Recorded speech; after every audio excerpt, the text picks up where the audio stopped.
Hello and welcome to my YouTube channel. आज मैं फिर हाजिर हूँ एक नए वीडियो के साथ। आज का हमारा टॉपिक है समाजशास्त्र की विषय वस्तु।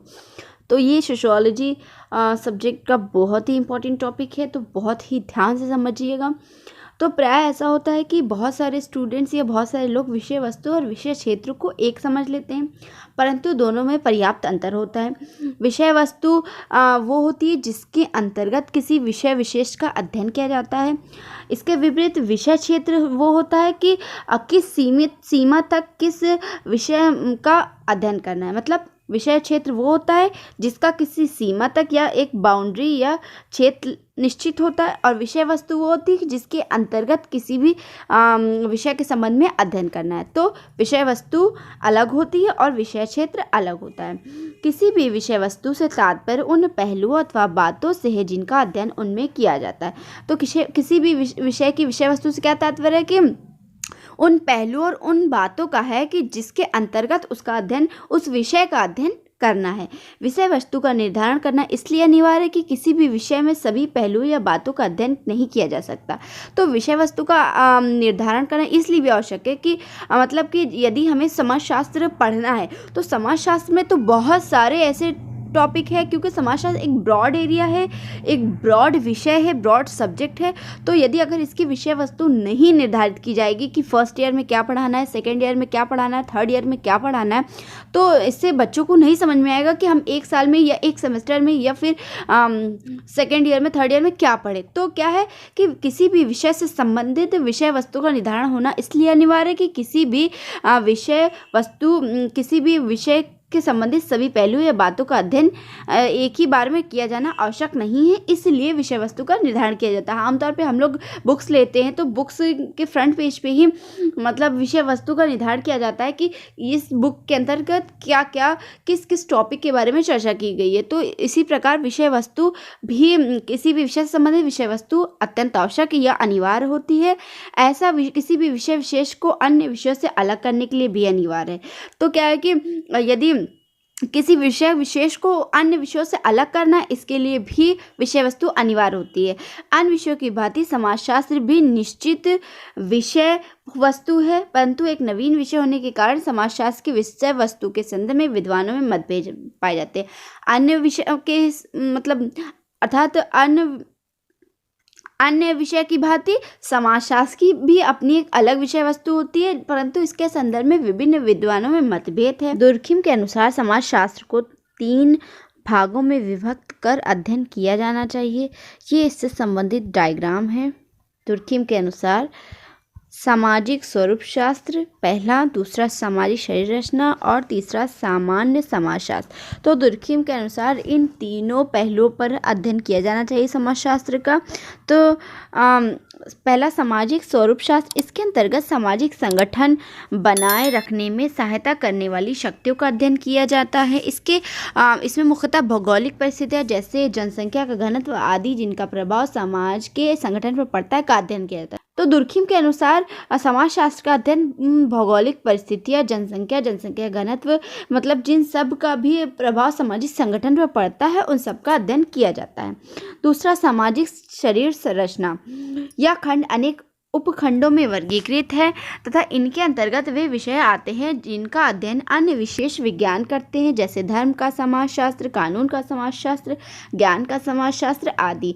समाजशास्त्र इनका समाजशास्त्रीय दृष्टिकोण से अध्ययन करता है। इस पहलू के अंतर्गत समाजशास्त्र अन्य विशेष विज्ञान का भी अध्ययन करता है, जैसे धर्म का समाजशास्त्र, कानून का समाजशास्त्र आदि भी कहलाता है। तीसरा है सामान्य समाजशास्त्र। इसमें उन विधियों का अध्ययन किया जाता है जो सामान्य हितों व सामाजिक नियमों को सुरक्षित रखने के लिए महत्वपूर्ण है। दुर्खिम के दृष्टिकोणों में यह भाग समाज का दार्शनिक अंग है। तो सामान्य समाजशास्त्र के अंतर्गत उन हितों और सामाजिक नियमों को रखा जाता है जो समाज की व्यवस्था को सुचारू रूप चलाने में महत्वपूर्ण भूमिका निभाते हैं, और दुर्खिम के दृष्टिकोण में यह भाग समाजशास्त्र या समाज का दार्शनिक अंग है। एलेक्स इंग्लिश ने अपनी पुस्तक सोशियोलॉजी में समाजशास्त्र की विषय वस्तु का निर्धारण निम्नलिखित 3 विधियों द्वारा करने का प्रयास किया। एलेक्स इंग्लिश ने अपनी पुस्तक सोशियोलॉजी में समाजशास्त्र, ये बहुत इंपॉर्टेंट है, याद रखिए, यूजीसी नेट में अक्सर पूछ लिए जाते हैं। एलेक्स इंग्लिश ने अपनी पुस्तक सोशियोलॉजी में समाजशास्त्र की विषय वस्तु का निर्धारण निम्नलिखित 3 विधियों के आधार पर करने का प्रयास किया है, जिनमें इनकी ये 3 विधियां हैं। पहला ऐतिहासिक विधि, दूसरा अनुभाविक विधि और तीसरा है विश्लेषणात्मक विधि। तो ये इससे संबंधित डायग्राम है। कोशिश किया कीजिए कि अपने आंसर को हमेशा डायग्रामेटिकल फॉर्म में प्रेजेंट करने की कोशिश करें, क्योंकि इससे एग्जामिनर को मतलब कि इससे आंसर बहुत ही अट्रैक्टिव दिखता है, बहुत अच्छा लगता है और थोड़ा ब्रॉड भी हो जाता है। तो चलिए बात कर लेते हैं पहला ऐतिहासिक विधि के बारे में। इस विधि द्वारा इंग्लिश ने यह जानने का प्रयास किया है कि समाजशास्त्र के जन्मदाताओं ने इसकी विषय वस्तु के बारे में क्या कहा है। इसमें इन्होंने 4 ऐसे प्रारंभिक समाजशास्त्री के विचारों का उल्लेख किया है जिन्होंने समाजशास्त्र को विज्ञान बनाने में सहायता की है। ये विद्वान निम्नलिखित है। तो ऐतिहासिक विधि के अंतर्गत इंग्लिश ने क्या कहा कि उन विद्वानों के बारे में बताने का प्रयास किया है जिन्होंने समाजशास्त्र को विज्ञान बनाने में महत्वपूर्ण भूमिका निभाई है, जिनमें सर्वप्रमुख हैं August Comte, Herbert Spencer, Emile Durkheim तथा मैक्स वेबर। तो ये इससे संबंधित डायग्राम है, इसका भी स्क्रीनशॉट लेकर ज़रूर रखिएगा और अपने नोट्स में इसे ऐड करने की अपने नोट्स में इसे ज़रूर ऐड करिएगा।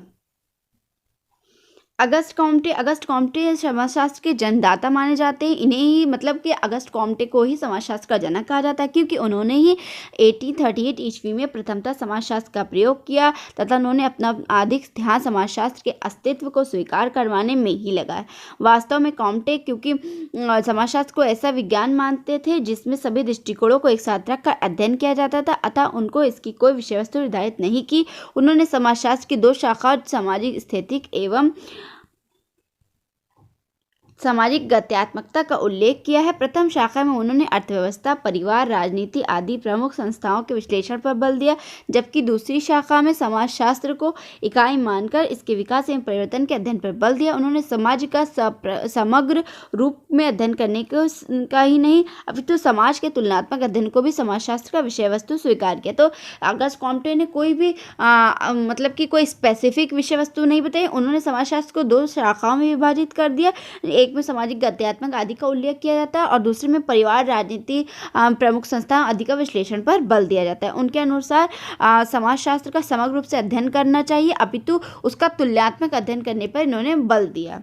हर्बर्ट स्पेंसर के अनुसार स्पेंसर की पुस्तक प्रिंसिपल ऑफ सोशियोलॉजी, जो कि 1877 ईस्वी में 3 खंडों में प्रकाशित हुई, प्रथम समाजशास्त्री विश्लेषण करने वाली कृति मानी जाती है। उन्होंने कॉम्टे के विपरीत समाजशास्त्र में अध्ययन की जाने वाली बातों को अधिक स्पष्ट करने की विवेचना की। उन्होंने परिवार, धर्म, सामाजिक नियंत्रण एवं उद्योग कार्य को समाजशास्त्र की विषय वस्तु नहीं बताया अपितु समितियां, समुदाय, श्रम विभाजन, सामाजिक विभिन्नीकरण तथा सामाजिक स्तरीकरण, ज्ञान के समाजशास्त्र, विज्ञान के समाजशास्त्र और कला के समाजशास्त्री विश्लेषण को समाजशास्त्र की विषय वस्तु में सम्मिलित किया। उन्होंने भी संपूर्ण समाज को एक इकाई मानकर व्यापक पैमाने पर अध्ययन करने पर बल दिया। तो हर्बर्ट स्पेंसर में भी कोई स्पेसिफिक विषय वस्तु नहीं बताई। उन्होंने अपनी पुस्तक प्रिंसिपल ऑफ सोशियोलॉजी जो 1877 में प्रकाशित हुई, 3 खंडों में प्रकाशित हुई, तो मतलब प्रथम, द्वितीय, तृतीय तीनों खंडों में उन्होंने अलग अलग तरह की बात की और उन्होंने परिवार, धर्म, सामाजिक नियंत्रण, उद्योग कार्य आदि पर अधिक बल दिया। इस्माइल दुर्खिम ने सामाजिक तथ्यों के अध्ययन पर बल दिया तथा स्वयं श्रम विभाजन, आत्महत्या और धर्म के जैसे सामाजिक तथ्यों को अध्ययन किया। उन्होंने व्यक्तित्व, धर्म, कानून, प्रतिमान, अपराध, जनसंख्या, विज्ञान, कला आदि को तथा आर्थिक पहलुओं के समाजशास्त्रीय अध्ययन को समाजशास्त्र की विषय वस्तु में विशेष स्थान दिया। तो इस्माइल दुर्खिम ने एक स्पेसिफिक विषय वस्तु बताई। उन्होंने कानून, प्रतिमान, अपराध, जनसंख्या, विज्ञान, कला आदि, व्यक्तित्व, धर्म आदि पहलुओं को विषय वस्तु में विशेष स्थान दिया।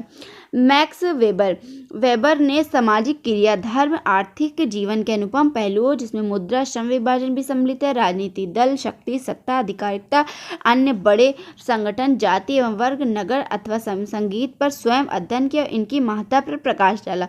तो मैक्स वेबर ने भी कुछ स्पेसिफिक विषय वस्तु बताए। उन्होंने भी राजनीतिक दल, शक्ति, श्रम विभाजन आदि, मुद्रा आदि पर बल दिया।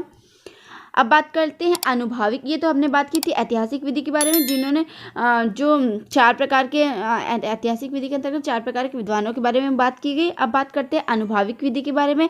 इस विधि द्वारा इंग्लिश ने यह जानने का प्रयास किया कि आज समाजशास्त्र में किन बातों को अधिक महत्व दिया जाता है, अर्थात समकालीन समाजशास्त्री क्या कर रहे हैं।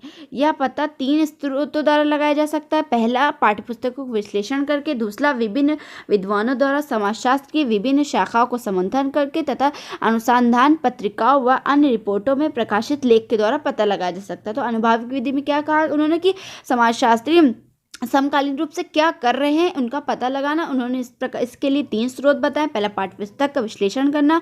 दूसरा, विभिन्न समाजशास्त्र की विभिन्न शाखाओं का समर्थन करना। और तीसरा, अनुसंधान पत्रिकाओं के द्वारा जो भी रिपोर्ट प्रकाशित होती है उसके द्वारा पता लगाना। तो हॉर्नर हॉट ने 1952 ईस्वी में से लेकर 1958 तक की अवधि में अमेरिका में प्रकाशित 24 पुस्तकों का विश्लेषण करके 12 ऐसे पहलुओं या बातों का पता लगाया जिन्होंने कम से कम 20 पाठ्यपुस्तकों से सम्मिलित किया गया था। ये पहलू निम्नलिखित हैं, जिसमें समाजशास्त्र में वैज्ञानिक पद्धति, समाजशास्त्र में व्यक्तित्व, संस्कृति, मानव समूह, जनसंख्या, जाति तथा वर्ग, प्रजाति, सामाजिक परिवर्तन, आर्थिक समस्याएं, परिवार, शिक्षा, धर्म। तो ये है इससे संबंधित डायग्राम। ये बहुत खूबसूरत डायग्राम मैंने बनाया है। इसका स्क्रीनशॉट ज़रूर लीजिए और अपने नोट्स में इसे ऐड करिए। इस डायग्राम बनाने से मैंने पहले भी बताया है, अपनी बहुत सारी वीडियोस में भी बताया है कि डायग्राम बनाने से एग्जामिनर के ऊपर बहुत अच्छा इम्पैक्ट पड़ता है और आंसर भी ब्रॉड होता है, आंसर भी खूबसूरत होता है। तो इसे कोशिश करिए कि अपने नोट्स में आप ज़रूर ऐड करें और इस तरह से हर भी छोटी से छोटी टॉपिक पर डायग्रामेटिकल फॉर्म में डेवलप करने की कोशिश किया करिए। तो विश्लेषण विधि। इंग्लिश का कहना है कि समाजशास्त्र के जन्मदाताओं के विचार तथा समकालीन समाजशास्त्रियों के अध्ययन की रुचि के विषय समाजशास्त्र की विषय वस्तु को निर्धारित करने में पर्याप्त नहीं है, अतः समाजशास्त्र की विषय वस्तु को तार्किक विश्लेषण द्वारा निर्धारित करना अनिवार्य है। अन्य शब्दों में, इस विधि द्वारा इंग्लिश ने समाजशास्त्र की वृहद विषय वस्तु को तार्किक दृष्टि से परिसीमित करने का प्रयास किया। इंग्लिश के अनुसार समाजशास्त्र विशिष्ट विषय वस्तु में 3 पहलुओं में घटते क्रम में सम्मिलित किया जा सकता है। ये पहलू निम्नलिखित हैं। तो इंग्लिश ने 3 पहलू और बताएं जिसके अंतर्गत समाजशास्त्र की विषय वस्तु का अध्ययन किया जा सकता है। पहला, समाजशास्त्र समाज का अध्ययन है। दूसरा, समाजशास्त्र सामाजिक संस्थाओं का अध्ययन है। और तीसरा, समाजशास्त्र सामाजिक संबंधों का अध्ययन है। इससे संबंधित भी डायग्राम है, ये देखिए, पहला, दूसरा और ये रहा तीसरा। तो आप इसका भी स्क्रीनशॉट लें और अपने आंसर में, अपने नोट्स में इसे ज़रूर इंक्लूड करें।